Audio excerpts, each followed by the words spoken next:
నారాయణమూర్తి గారు చెప్పినట్లు వారానికి మీరు 70 గంటలు వర్క్ చేస్తున్నారా? అలా వర్క్ చేసినట్లు అయితే మీ బ్రెయిన్ అనేది గ్యారంటీ కుక్ అవుతుంది. నేను మీ doctor Vana Bhaskar Rao, MD general medicine, DM neurology from NIMHANS Bengaluru. ఇండియాలో అరౌండ్ 70% ఐటీ ఎంప్లాయీస్ ఉన్నారు. వీళ్ళ యొక్క work pattern 8 hours 9 hours screen మీద డిపెండ్ అవుతారు.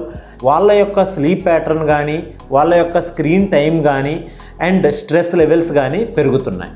ఇవన్నీ పెరగడం వలన వాళ్ళ యొక్క మెంటల్ హెల్త్ అనేది ఎఫెక్ట్ అవుతుంది. చాలామందికి ఏంటి అంటే anxiety related issues and stress related issues, sleep related issues, ఇవన్నీ ఏం చేస్తాయంటే మన యొక్క బ్రెయిన్ హెల్త్ని చాలా ఎఫెక్ట్ చేస్తాయి.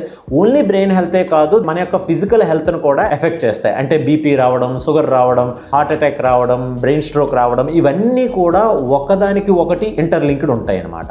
జనరల్గా మెయిన్ రీజన్స్ ఏంటి అంటే more than 10 hours screen expose అవ్వడం, లోన్లీనెస్ ఎక్కువ ఉండడం అండ్ ఫ్యామిలీ టైం తక్కువ చేయడం, ఇవన్నీ కూడా మన యొక్క స్ట్రెస్ లెవెల్ని కానీ బ్రెయిన్ హెల్త్ని కానీ చాలా ఎఫెక్ట్ చేస్తాయి. మరి దీనికి సొల్యూషన్ ఏంటి?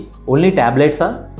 కాదు, ట్యాబ్లెట్స్ ద్వారా అన్నింటికీ క్యూర్ లేదు. సో దీనికి సొల్యూషన్ ఏంటి అంటే ఎవ్రీడే మినిమం 40 మినిట్స్ మీరు వాక్ చేయాలి అండ్ స్క్రీన్ టైం తగ్గించి గ్రీనరీ ఆర్ అవుట్ సైడ్ ఎన్విరాన్మెంట్ని ఎంజాయ్ చేయాలి. సో ఇవన్నీ ఏంటి అంటే లోన్లీనెస్ని తగ్గిస్తాయి, మన యొక్క బ్రెయిన్ హెల్త్ని అనమాట ఇంప్రూవ్ చేస్తాయి.